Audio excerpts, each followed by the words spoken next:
First and foremost, thanks for joining Omar and myself for this session of PG's Book Club. We run these we haven't decided how often we're going to run them at this point, but we're doing it once every quarter at this point.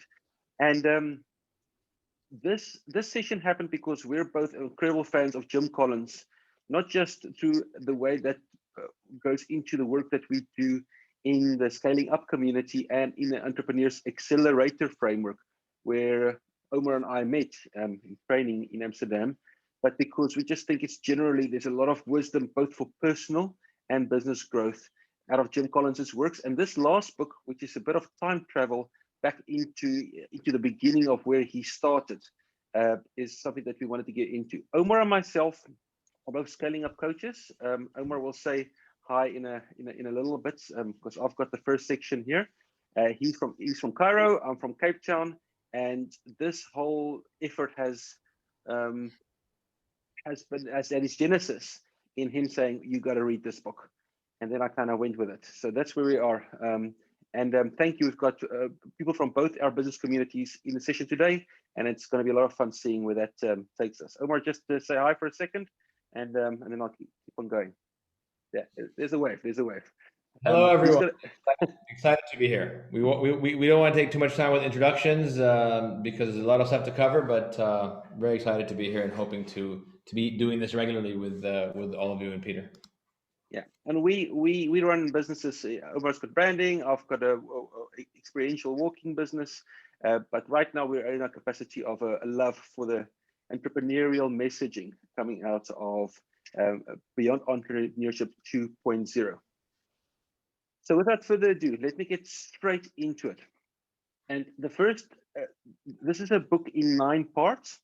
The first section is about entrepreneurship. It's about, and this was written in 1992. It's literally written 28 years ago when Jim Collins was just a junior professor at Stanford, along with his mentor, Bill Lazier. Jim Collins has had a massive, massive impact on management thought, management thinking. Terms like the B-hack, the HR concept, the flywheel, all came out of his work. But like many of us, he also had a mentor, and that mentor was Bill Lazier, who passed away some time ago. But Jim Collins decided to revisit the work from that book. And so what we're going to get through today is the 9 specific chapters and take some nuggets out of there. I'm going to just earth what really popped for me in every single chapter, and Omar will do the same. And we're going to be a 50-50 on this. But collectively, you as the group attending with us are going to do most of the work, because we're also going to run 2 breakout rooms. We're going to tee up a concept. We're going to go ask you to work amongst yourselves in terms of that concept. We are going to get into that. I'm going to do some introductory breakouts after we've done chapter 1. Then we're going to go through chapters 2 to 5. Omar is going to do chapter 6 to 9. There's going to be experience share in the middle of that, and then we're going to close in just about an hour's time. And my question in terms of rules for today is just stay on mute as long as we're here in this main room, but be absolutely fully engaged when we go to the breakouts. Keep your video on so we can see you're here, and just be fully present and trust the process, right? Trust the process. So, if you pop culture references in here, that's got absolutely nothing to do with Jim Collins. Back to the Future, of course, really, really appropriate in the sense that he's gone back to the very beginning, right? And don't judge me because I also bring the sound of music in here. We want to go back to the very beginning of his entrepreneurial journey and what that looked like for Jim Collins. And Bill Lazier was his professor. He's the person that got him his first teaching assignment in entrepreneurship at Stanford. And Bill Lazier was also the person that got him thinking that maybe he should make a change, right? Later on in his work, he would go to the concept of bullets and cannonballs. Fire lots of bullets before you decide to make a really big play and fire that one big cannonball. And it gets addressed in this book and some of his other work. But the main thing that Bill Lazier did for Jim Collins was at some point he said, look, are you going to be a professor or are you going to be a business person? And when and how are you going to do that? And you should kind of burn your exits when you do that. Make an irreversible leap. You can keep on teaching here at Stanford, but that means you're just not going to give yourself a good enough chance to make something of your next venture. He encouraged him, and that's what Jim Collins did. On Balazier's eventual counsel, he went from being a professor of entrepreneurship to entrepreneurial professor. That's what led to Built to Last, Good to Great, putting together those teams for the research project that brought those incredible books into the general management thinking. So it's an issue of entrepreneurship, right? And that's what the first one is about. It's basically a love letter to the man that got him started. Now, what we're going to do right now is I want you to go into breakout rooms. We're going to put you about 5 people into a breakout room. The person with the longest hair is going to be the room leader and keep everybody else on track to 2 minutes each. I want you to intro yourself, your company, give us your elevator pitch, but keep it short because I also want to give you time to tell us who was your greatest mentor. Who is the person that you learned the most from? And don't give me, it was my dad, right? Because it was my dad. A lot of us, it's your dad, your mom, your uncle. Who else? Who else really was influential, instrumental in your career? And what did they teach you? All right. Omar's going to put that instruction into the chat for us as well. And then we're going to go into breakout. Chapter 2, and I'm going to give you my nuggets out of this. The chapter is called Great Vision Without Great People is Irrelevant. And it goes to that theme of culture eats strategy for breakfast. You can't go towards your BHAG, all the things you want to do if you don't have the right people on the bus. And that's one of Collins's core tenets. But what he talks about in this particular chapter is also the subject of starting with self. And as we know, the journey towards leadership starts with self. You have to start with what's going on for you before you can actively and accurately lead other people. And the big thing that comes out of it is he kind of goes back and talks about Apple and should they be in there as an example. Steve Jobs, when he started that show, you don't confuse that guy with the guy that built the Apple of the later years, right? That first Steve Jobs, that younger iteration, was a megalomaniac that went on talent and guts and just that early stage entrepreneurial journey. But the Steve Jobs that came back and kind of took Apple into this incredible machine that it is now was a different person, was more of a level 5 leader, which is a big part of the Collins methodology. So it's important when there's this thinking of you as the owner or the founder should eventually get somebody that's a proper manager to take over and a proper leader to take your business to the next level. Sure, that is accurate. But you should also be very, very clear about building yourself, building your own capability, and you can also be that leader. 60% of Apple's value that we have today is one of the most valuable companies in the world was created in a decade after Steve Jobs passed. So he got it right to be a level 5 leader. Okay, so core nugget out of that chapter was if you want to grow your people, first grow yourself. The growing journey is always with self first and foremost. Chapter 3 goes to leadership style, right? How are you going to show up? People are different. We all have different things. And I want to talk to you about Dave Sell. And no matter what your leadership style is, Dave Sell was and it's not in this book, by the way. It just reminded me that I never listened properly to this guy. I met him in this thing called the Global Village back in 2002. And Dave was my guide. They assigned these guys to you. It's a program I did in the States. I won't get into it. But Dave had a stellar corporate career. He had worked as the CEO of this and the vice president of that, and Burger King and Hewlett Packard, all kinds of things. And when I met him, he was an entrepreneur working on several different projects. But what he told me was, you should have, and he had this character, and it was kind of this character that he drew for me, and he called it big ears, big eyes, mouth small, Bevins, right? Big ears, big eyes, mouth small. And Mr. Bevins that he talked about was what he would remind himself of every time they asked him to go into a business, because he was Mr. Fix-It, and fix this thing. And it would take 3 months just checking out what's going on in business X, Y, and Z that the corporate wanted him to fix, because it took him that long to really get a feel for what was going on, right? And then he would act decisively. He shared that, and we're going back to beyond entrepreneurship. An example cited is of George Washington. George Washington, one of the greatest leaders that we saw in the States, was slow to decide, firm in decision, and rare to second guess. So he received counsel, got buy-in, but once he made a decision, he went for it. Great leaders make clear decisions, but not always fast decisions. And the pressure on every single leader is to make fast decisions. People want things fixed. People want things done. Great leaders make clear decisions, but not always fast decisions. Nugget 3.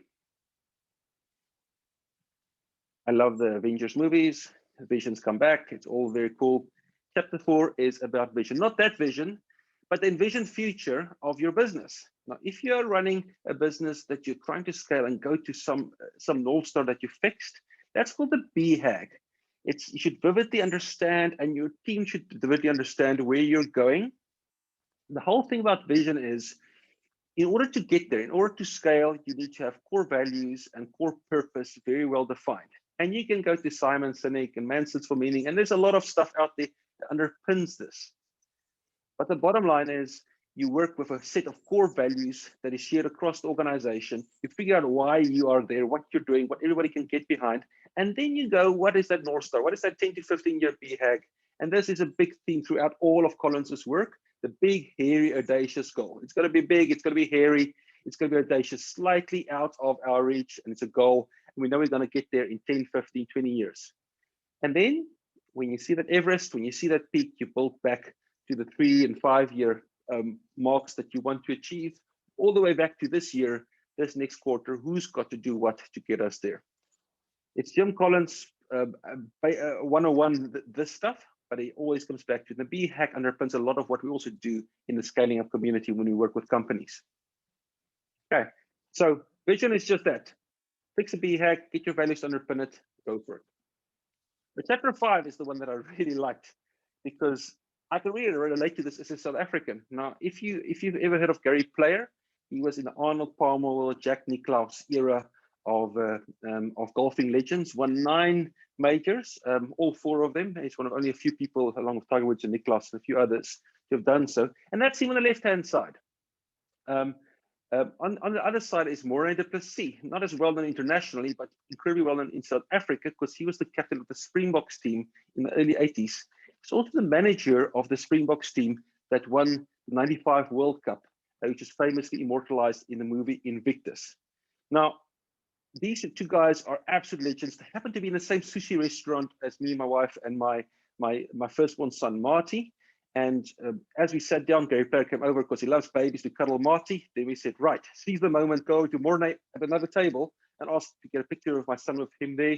Gary Player trailed us to his table because he also spotted them and they know each other. And I got a picture with my son with both these legends. That's just a cute story that I want to share. The real lesson here is Gary Player, who won those 9 majors, is the more I practice, the luckier I get. The more I practice, the luckier I get. And we can go to cliches. Success is 80% perspiration, 20% inspiration. There's a hundred of them, but I like this. The more I practice, the luckier I get. Luck is what happens when preparation meets opportunity. We all know people that are always unlucky. We all know people that are constantly lucky. And the difference between the two is the lucky ones do the work, and then they get lucky more often. This is Seneca, by the way. He's a Stoic. Stoicism is making a big comeback, as far as I can tell, in terms of the way we want to regulate our life, especially in times when we can't control a lot of these externalities. Luck is what happens when preparation meets opportunity.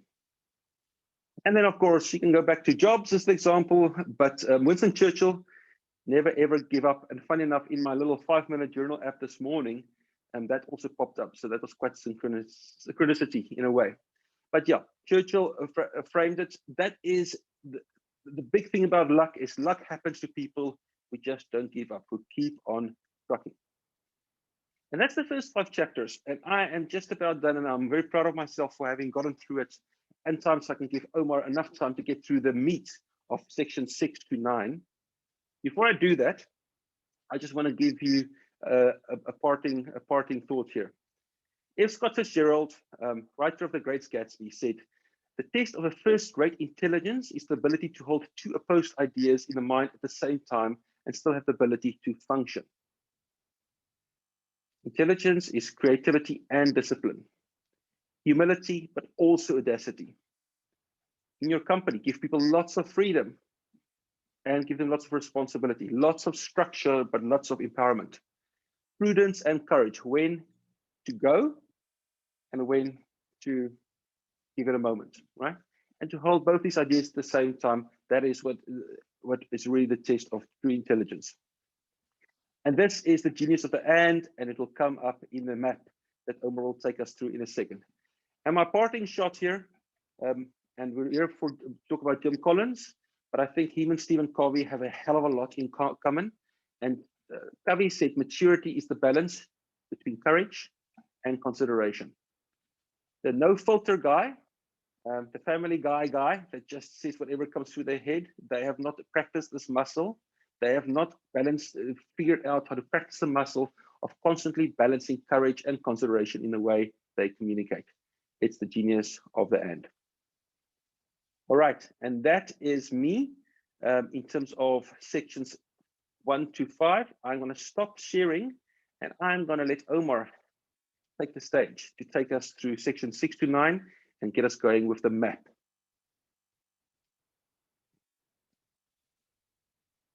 Omar, you're on mute. Yes, thanks, Peter, and thanks for clarifying that image with Gary Player, because I didn't understand the context, and I thought that somehow those two people had had a child late in life, and that was the persistence that you were talking to. That was your son. All right. So I think first of all, the idea of squeezing in, this work into an hour is it's more like it should be like a 12-month program, but we're going to try to kind of like Peter's been doing, just kind of focus on some of the nuggets. And I think one of the key things about Collins is that, I know so many people that have read Collins, including myself. I've been reading him, obviously for decades now, since he started writing, and I think the key is that not many people apply his lessons, right? And the ones that do really see an impact. They really see a difference in the way their business is run and the way their business performs. So I think one of the key things about today is and when I read this book and I recommended it to a bunch of my colleagues in the accelerator program, the trainers, it was because it really kind of just captures so many concepts that we talk about all day long, but we don't really know how to apply it or how to bring it into our business. So one of the things that he talks about in chapter 6 is this idea of the map, right? And we always talk about how we want our company to be reading from the same playbook. Everybody's on the same page, so it's nice to have one page or a short document that really summarizes what your strategic approach is. And this map, I think, does this really well. And Collins has split it up into, first of all, 4 key stages, right? Disciplined people, disciplined thought, disciplined action, and building to last. And it's not like these things happen sequentially, but they are cumulative. So they build on each other, right? So you start with disciplined people, but when you get to disciplined thought, right, you don't give up on the disciplined people and so on. And the disciplined people thing is really, I think, something we overlook all the time.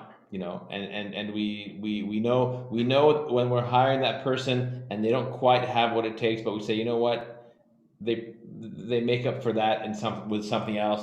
And even creative people, even people that don't, you wouldn't think need the discipline, they need the discipline. That discipline is really important. And he talks about it in 2 contexts. The first one is this idea of level 5 leadership, right? Get the right people on the bus first. It's not about the genius with 1,000 helpers, right? Like many companies we see are run that way. It's about really getting a lot of people on the bus and the right people to make sure that you are getting all of that, the input. The second thing, obviously, first who, then what. Again, focus on people. Once you have the right people, they will set the right strategy for you, and everything else kind of becomes easier moving forward.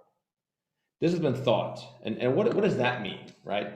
I think one of the key tenets of disciplined thought, this idea of the genius of the and, right? All of us have times when somebody will say, well, what do you want? Do you want it fast, or do you want it done well?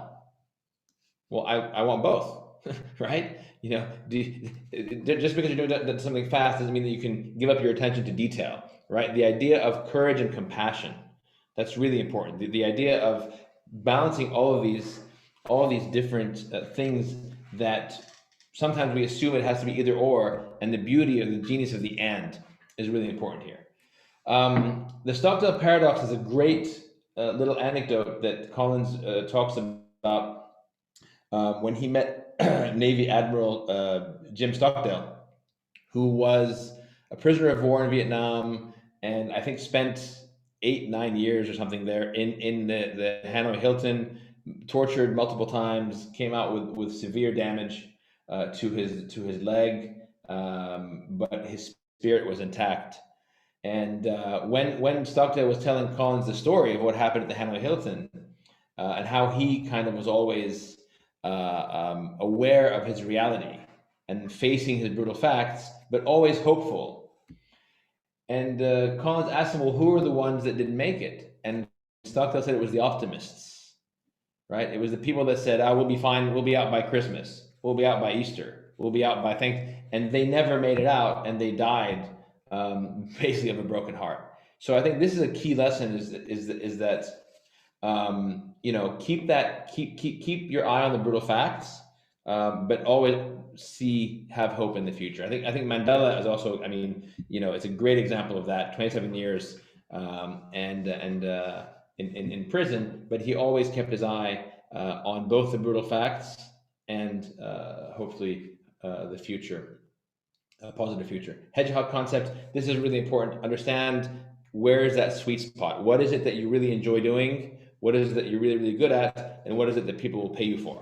Right. That is kind of, in terms of purpose, I think that's a really, really nice model to follow. I'm not a huge believer that everybody needs to change the world. Sometimes your purpose is your family.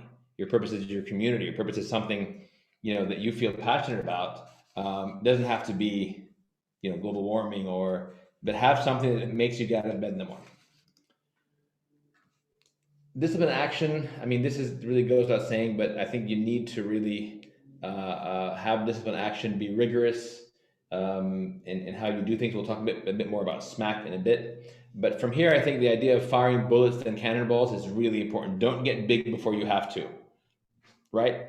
Test your concepts, pilot programs. If they work, then launch that cannonball. Don't launch multiple cannonballs and then wonder why your business isn't succeeding. And then finally, the idea of building to last. Productive paranoia, really important, right? Always, that kind of goes a bit with facing the brutal facts, doesn't it? Like knowing that you have competition that's on your heels, knowing that you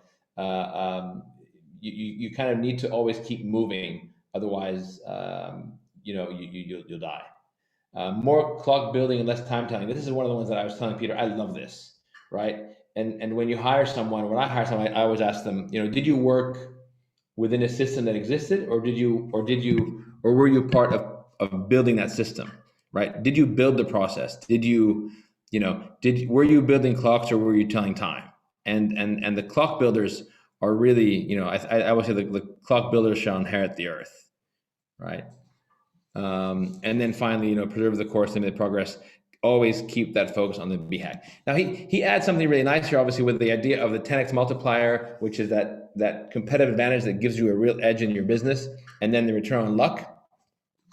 And the return on luck, like Peter mentioned earlier, is it's all about you working hard and being prepared, but it's also about that discipline, right? We have a company that I've invested in, and we have a managing director who has been very, very, very stingy with his dividends for years now. And he always says to us, guys, just leave me alone. I know what I'm doing. Leave me alone. I know what I'm doing. And he had a war chest ready when COVID hit, that he was able to double the business during the crisis, because he was able to when the opportunity arose, he was able to capitalize on it.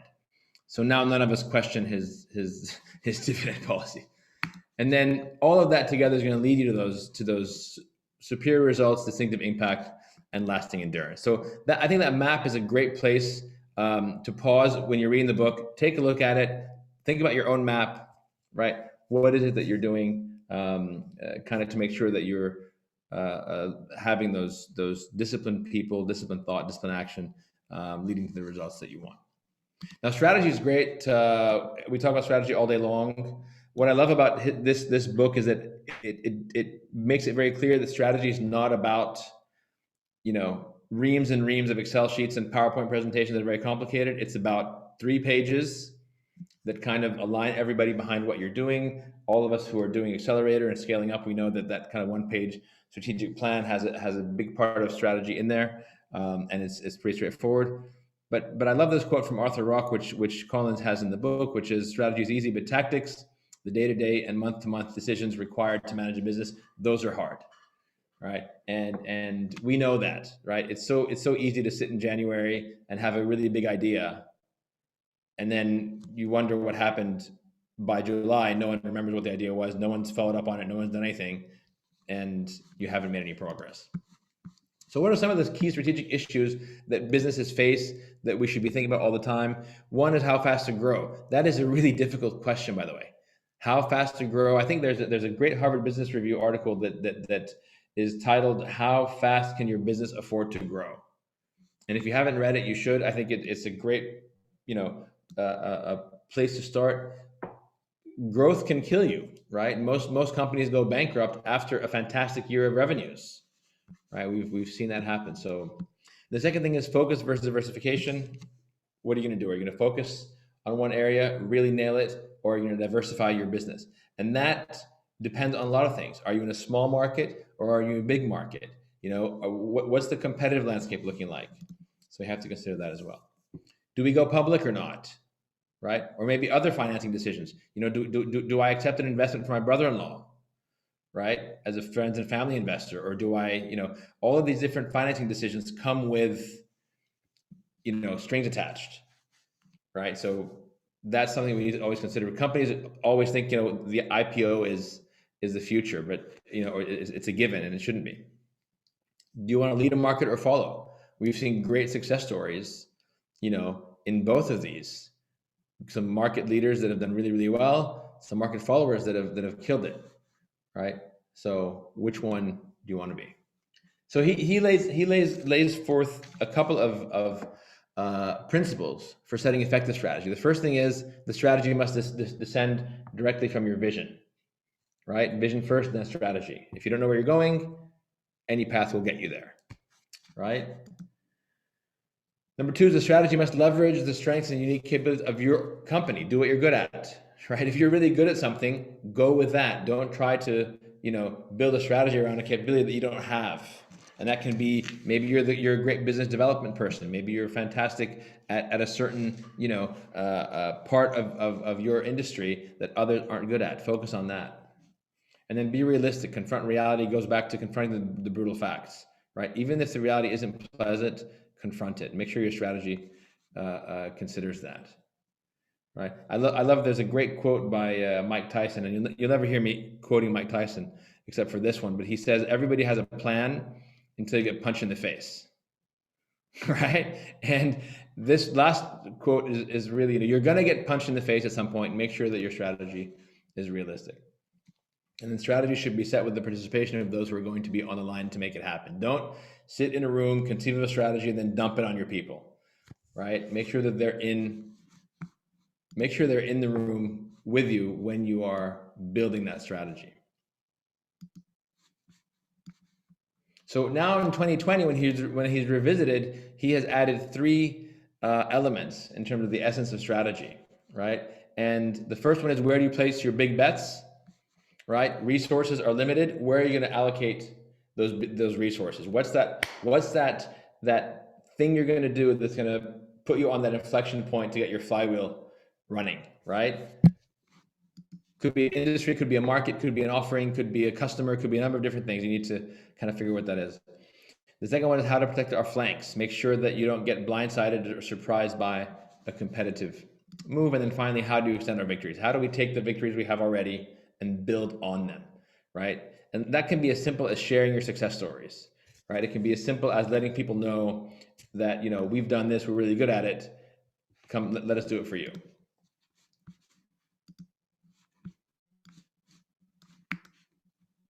And my slides aren't moving. There we go. So the next bit is all about innovation. We're going to do a quick breakout room on innovation to talk about how well we're doing that. But one of the things I love this quote on innovation is that all progress depends on the unreasonable man, right? The reasonable person that accepts things as they are doesn't help us make progress, right? It's the person that challenges and said, what if, what about that, right? What about if we did that? Why don't we try this, right? So be unreasonable and accept unreasonable people. The 6 basic elements of innovative companies. This is really important. And those of us who run companies, you know, we recognize immediately where we're falling short on some of these. So the first one is be receptive to ideas from everywhere, right? Literally, you can get ideas from anybody in your company or outside of the company that can really impact the way your company innovates. 2, be the customer. Get yourself in the shoes of the customer, hire your customer, listen to your customer. We don't do enough of this, right? I mean, you always hear about the CEO of companies saying, you know, what do you do? My job is to connect with the customer. Most CEOs I worked with have not spoken to a customer in 20 years, right? And I think that's a big mistake. I think we need to make sure that we are in the shoes of our customer, listening to them and hiring them when we can as well. Obviously, experimentation and mistakes. If somebody makes a mistake and you fire them or you berate them in a meeting, that's a big wet blanket right there for innovation. You're kind of dead in the water, as it were. Let people be creative, right? Let people be creative, hire creative people, and let everyone know that everybody can be creative. I know Julie and I work in industries where you usually have a creative department. And that's, I mean, I'm trying to figure out a way to explain to people that is the creative department, but everybody else can also be creative. It's like you can't, abdicate your creativity just because there's a department that's called creative department that you're not a part of. So everybody should be creative. Decentralize and give autonomy. This is a big part of the book that's really important. When you read the book, this is really important as to when is a good time to start splitting. If you hit 200 people, it's time to start splitting your business into smaller autonomous groups. And then finally, make sure that people have a stake in the upside of innovation, right? If somebody invents a company and it's going to launch a new business, give them a piece of that business. Give them, dividends, royalties, equity. Give them something to feel that they are part of that. So we're going to go into our next breakout room, and we're going to talk about two quick questions. The first question is, which elements of innovation are you practicing in your company, right? Out of the ones we just mentioned, and I'll put those on the chat as well. And then number 2 is, what can you do better? And they're now infamous for it. The telephone and the idea of overnight delivery. I love the one, H.M. Warner. Who the hell wants to hear actors talk, right? I remember working for a company here in Egypt in 1997, 1996, at the very beginning of telecoms. And we were talking about to our boss at the time about how we need to get into this telecoms game, mobile. And he said, I don't get it. How much money can 10,000 people with mobile phones generate?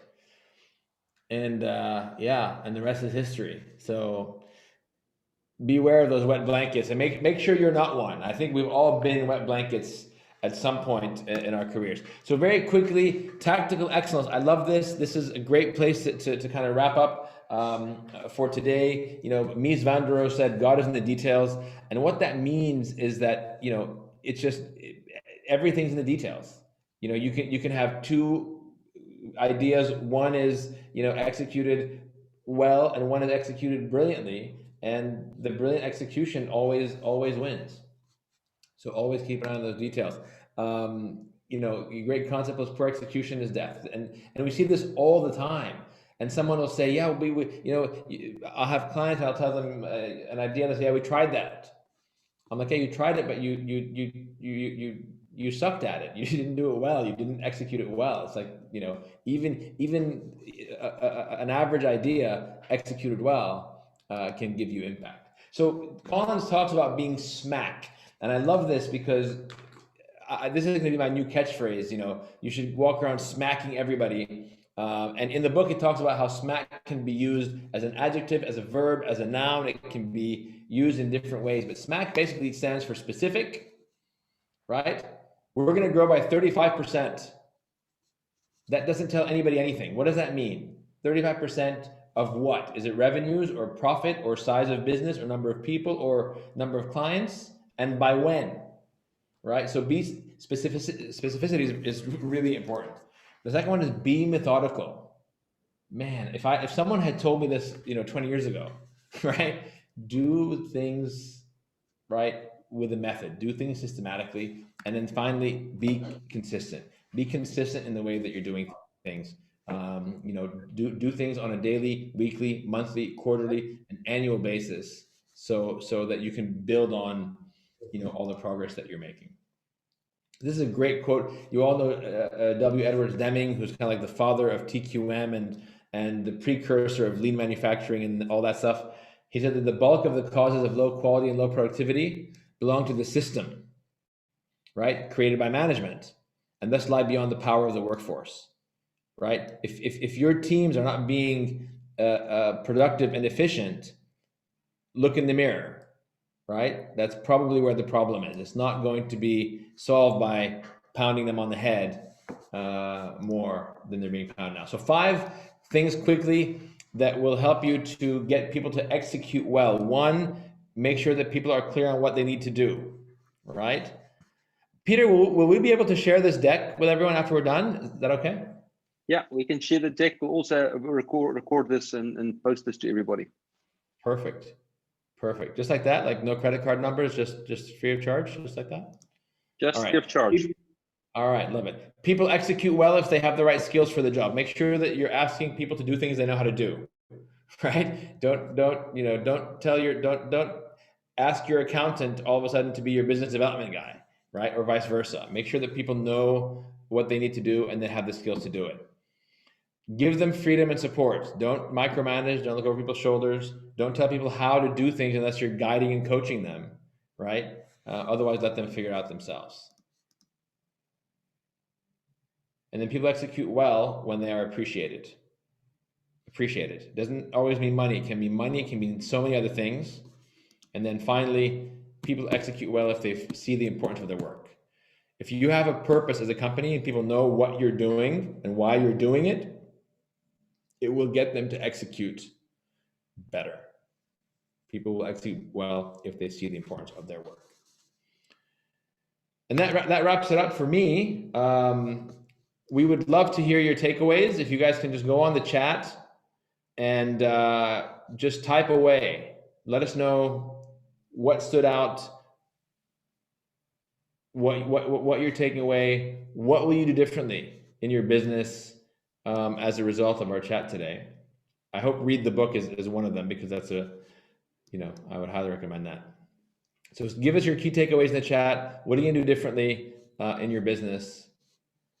And this is who we are. These are our emails. If you need to reach out to either of us, please feel free to do so.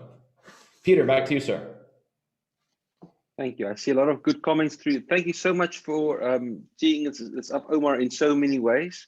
And folks, if you want to join us for another book club in a couple of months, just let us know. I will send a recording, the recording through to everybody that was on the event.